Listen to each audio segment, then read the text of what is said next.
खुदा के ज़िंदगी बख्श कलाम में से मुक़द्दस लूका की मार्फत लिखी गई हमारे खुदावंद यीशु मसीह की अंजील उसका 24वां बाब और उसकी पहली 12 आयात खुदा के कलाम में से हम तलावत करेंगे।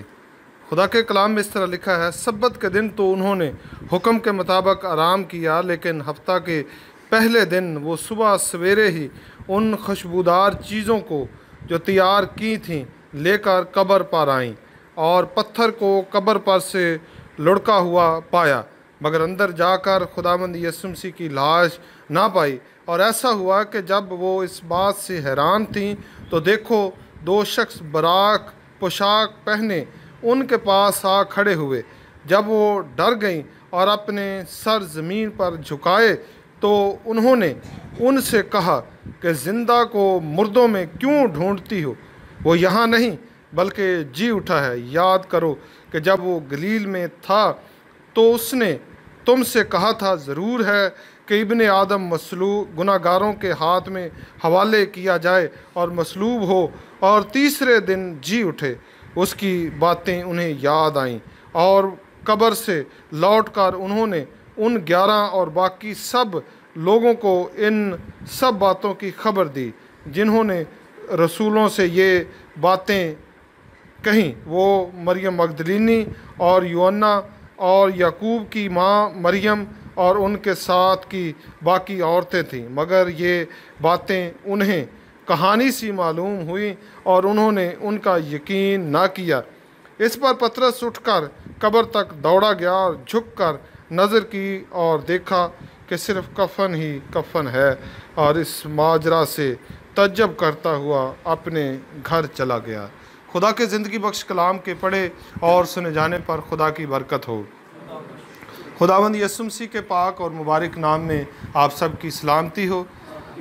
खुदा का शुक्र अदा करते हैं जिसने ज़िंदगी बख्शी और ख़ास तौर पर आज का ये दिन हमें देखने को दिया कि आज फिर हम खुदावंद के सामने झुक सकें और उसकी इबादत कर सकें। सबसे बड़ी खुशी की बात जो आज हमारे लिए है वो ये है कि आज के दिन हमारे मुबारक खुदावंद यीशु मसीह मौत और कब्र पर फतह पाकर जी उठे। और आप जानते हैं कि इस दुनिया में जितने लोग ज़िंदगी बसर करते हैं, जो सबसे ज़्यादा इंसान को खौफ है वो सिर्फ मौत का खौफ है। इंसान सबसे ज़्यादा जिस बात से डरता है वो मौत से डरता है। जब इंसान को कोई बुखार होता है या कोई बीमारी छोटी मोटी आती है तो फ़ौरन भागकर इंसान डॉक्टर के पास जाता है, उसका इलाज करवाता है। बेशक ये बीमारी मौत नहीं होती, लेकिन हमें डर होता है कहीं ये बीमारी मौत का पेश खैमा न बन जाए। तो खुदावंद यीशु मसीह ने जो आखिरी दुश्मन था यानी मौत था, इसीलिए इसको कुचल डाला ताकि इंसानी ज़िंदगी से मौत का डर और खौफ ख़त्म हो जाए। किताब मुक़द्दस के मुताबिक आज इस दुनिया को तकरीबन 6000 साल बने हुए हो चुके हैं। इस 6000 साल के अरसा में जितने लोग आए और सब के सब वो मरे, और मरने के बाद आज तक उनकी कब्रें और उनके मज़ार इस दुनिया में मौजूद हैं। कोई भी शख्स मौत से बच नहीं सका। हत्ता कि हमारे खुदावंद यीशु मसीह पर भी मौत ने हमला किया, लेकिन मुनासिब न था कि वो मौत के कब्ज़ा में रहते, इसलिए उसने मौत और कब्र पर फतह पाकर जी उठा। और जब मरियम मगदलीनी और चंद औरतें और कब्र पर गईं खुशबूदार चीज़ें लेकर, तो फरिश्ता ने इसीलिए उनको ये कहा था कि ज़िंदा को मुर्दों में क्यों ढूंढती हो, क्योंकि वो अपने कहने के मुताबिक जी उठा है। देखो ये जगह जहाँ वो पड़ा था अब वो यहाँ पर नहीं है। आप जानते हैं कि हमारे जो बाप आदम हैं, मौत ने उन पर भी हमला किया। उन्होंने तकरीबन 930 वर्ष ज़िंदगी बसर की और 930 वर्ष ज़िंदगी बसर करने के बाद वो इस जहान फ़ानी से रहलत कर गए, और आज भी उनकी कब्र इस दुनिया में मौजूद है। बाप अब्राहम, जिसको 3 मज़ाहिब के लोग अपना पेशवा मानते हैं, मौत उन पर भी हमलावर हुई और आज भी उनकी इस दुनिया में कब्र मौजूद है। इसलिए मौत जो है ये ख़तरनाक चीज़ है,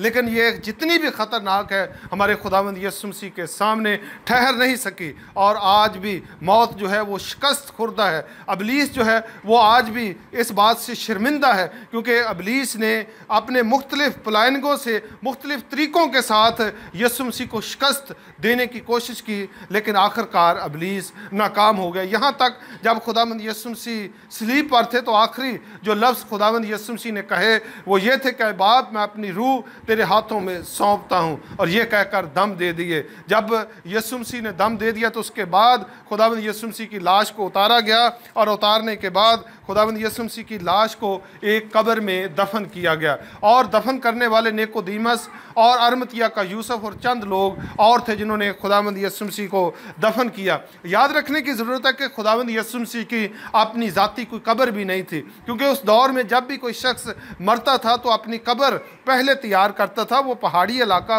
है और पहाड़ी इलाका होने की वजह से अपनी कब्र पहले तैयार करना पड़ती है। अरमतिया का जो यूसुफ था ये एक अमीर आदमी था और वहाँ के लोगों का मशीर भी था। इसने अपनी एक कब्र तैयार करवाई थी जिसमें उसने खुद दफन होना था। लेकिन जब यीशु मसीह की डेथ होगी, ये खुफिया तौर पर यीशु मसीह का शागिर्द था। जब यीशु की डेथ हुई तो डेथ होने के बाद इसने अपनी कब्र में यीशु को दफन किया, क्योंकि यीशु मसीह ने जितनी तालीम दी थी उस तालीम को पैदाइश से लेकर सलीब तक के सफ़र तक लफ्ज़ ब लफ्ज़ यीशु मसीह ने साबित किया। क्योंकि यीशु मसीह ने कहा था कि लूमड़ियों के भट्ट होते हैं, हवा के परिंदों के घोंसले होते हैं, लेकिन इब्ने आदम के लिए सर धरने की भी जगह नहीं। और यीशु मसीह ने वो बात साबित की कि यीशु मसीह की अपनी इस दुनिया में कब्र भी नहीं थी। यीशु मसीह के बारे में लिखा हुआ है कि वो सारा दिन हैकल में तालीम दिया करता था और रात को जाकर पहाड़ पर रहा करता था। इसलिए खुदावंद यीशु मसीह ने जो तालीम दी थी लफ्ज़ ब लफ्ज़ पूरी की। उसके बाद याद रखें, इस दुनिया में हज़ारों लोग ऐसे हैं, बल्कि लाखों करोड़ों लोग ऐसे हैं जिनके यौम पैदाइश मनाए जाते हैं। दुनिया में हज़ारों लोग ऐसे हैं जिनके यौम वफ़ात मनाए जाते हैं, लेकिन एक ही हस्ती है, एक ही दुनिया में शख्सियत है जिसका यौम क़यामत यानी जिसका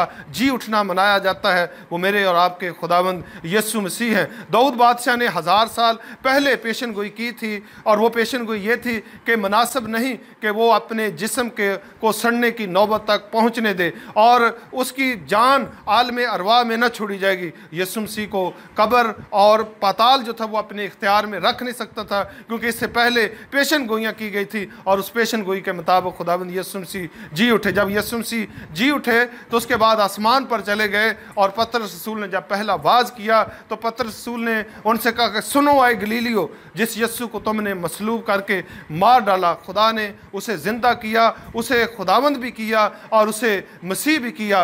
और देखो आसमान के तले कोई दूसरा नाम नहीं बख्शा गया जिसके वसीला से नजात हो। दुनिया में सबसे ज़्यादा जिस बात पर रिसर्च की जाती है वो ये की जाती है कि मरने के बाद क्या होगा, लेकिन हम सब जो यीशु मसीह पर ईमान रखते हैं हम सब मुतमईन ज़िंदगी बसर करते हैं। बाइबल मुकद्दस में बताती है कि जिस तरह मेरे और आपके खुदावंद यीशु मसीह मौत और कब्र पर फतह पाकर जी उठे, इसी तरह वो सब जो खुदावंद यीशु मसीह पर ईमान रखते हैं वो भी इसी तरह मौत और कब्र पर फतह पाकर जी उठेंगे। और जब पहला नरसिंगा फूंका जाएगा तो सब ईमानदार उस नरसिंगा की आवाज़ सुनकर कब्रों से बाहर निकल आएंगे। इसलिए अब हम मसीही ईमानदार होते हुए हमें मौत से डरने की ज़रूरत नहीं, हमें मौत से खौफज़दा होने की ज़रूरत नहीं, हमें मौत से हरासा होने की ज़रूरत नहीं। और साथ ये भी बात याद रखना है कि मौत से डरना नहीं, लेकिन हमाकत भी नहीं करनी कि जानबूझकर किसी दरिया में छलांग लगा दें, जानबूझकर कोई उल्टा काम कर लें जिसकी वजह से हम मर जाएं और हम कल को कहेंगे हम मौत से डरते नहीं हैं। बाइबल मुकद्दस में लिखा कि होशियार बला को देखकर छुप जाता है, लेकिन नादान बड़े चले जाते और नुकसान उठाते हैं। इसलिए हिकमत से काम लेना है, लेकिन मौत से डरना नहीं। लोगों को मरने के बाद ये बड़ा इस बात का खदशा होता है कि मरने के बाद हमारे साथ क्या होगा, लेकिन हमें कोई इसका खदशा नहीं, हमें इसका कोई डर नहीं, हमें इसका कोई खौफ नहीं, क्योंकि जिसको हम मानते हैं वो मौत और कब्र पर फतेह हुआ, उसने मौत और कब्र पर फतह पाई और आज भी किबरिया की दाहिनी तरफ बैठा हुआ है और हमारी दिन रात शफायत करता है। इसके अलावा आप ये भी बात याद रखें कि खुदावंद यीशु मसीह जब मुर्दों में से जी उठे आसमान पर चले गए तो खुदावंद यीशु मसीह का एक शागिर्द जिसका नाम यूहन्ना था और बाकी सारे शागिर्द कत्ल कर दिए गए थे, और उनमें से एक शागिर्द बचा था जिसका नाम यूहन्ना था। यूहन्ना अंजील की मनादी करता था और उसको पकड़कर तेल के तपते हुए कड़ाह में डाल दिया गया और तेल जो था वो ठंडा हो गया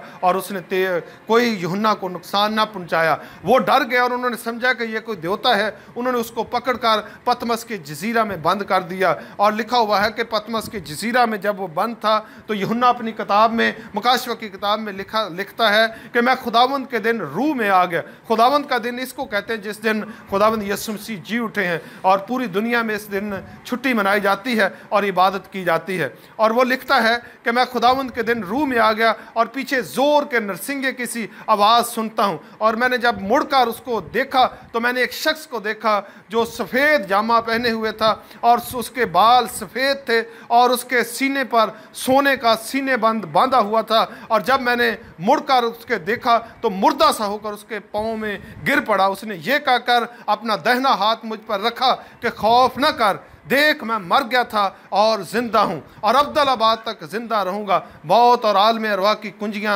मेरे पास हैं। मेरे खोले हुए को कोई बंद नहीं कर सकता और बंद किए हुए को कोई खोल नहीं सकता। यीशु मसीह ने सबसे ज़्यादा जो जंग की मौत के ख़िलाफ़ की, यीशु मसीह ने लोगों को मुर्दों में से ज़िंदा किया। आप इस दुनिया में और भी बहुत सारे जानते होंगे, कुछ लोग मरे और मरने के बाद फिर ज़िंदा हुए लेकिन फिर वो मरे। लेकिन यीशु मसीह जो सबसे बड़ा मौजज़ा है कि यीशु मसीह मरे और मरने के बाद ज़िंदा हुए और ज़िंदा होने के बाद अब्दुल्लाबाद तक ज़िंदा रहेंगे। दोबारा उन पर मौत का इख्तियार नहीं। लाजर मरा और ज़िंदा किया गया और फिर मरा और उसके बाद चंद और लोग भी जो ज़िंदा किए गए वो फिर मरे। लेकिन यीशु मसीह जब मरे तो मरने के बाद वो ज़िंदा हुए और यीशु मसीह ने कहा कि देख मैं मर गया था और ज़िंदा हूँ और अब्दुल्लाबाद तक ज़िंदा रहूँगा। इससे भी बड़ी जो हमारे लिए खुशी की बात है वो ये है जो यीशु मसीह ने कही कि मौत और आलम अरवा की कुंजियाँ मेरे पास है।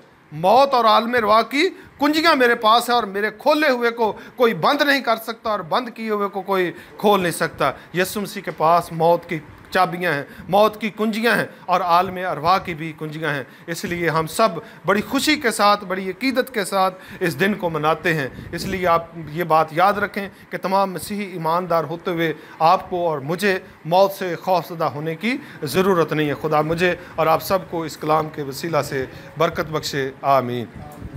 हम अपनी आंखें बंद करेंगे, अपने सरों को झुकाएंगे, इस कलाम के लिए खुदा का शुक्र अदा करेंगे और भाई परवेज़ से दरख्वास्त है कि वो इस दुआ में हमारी रहनुमाई करें।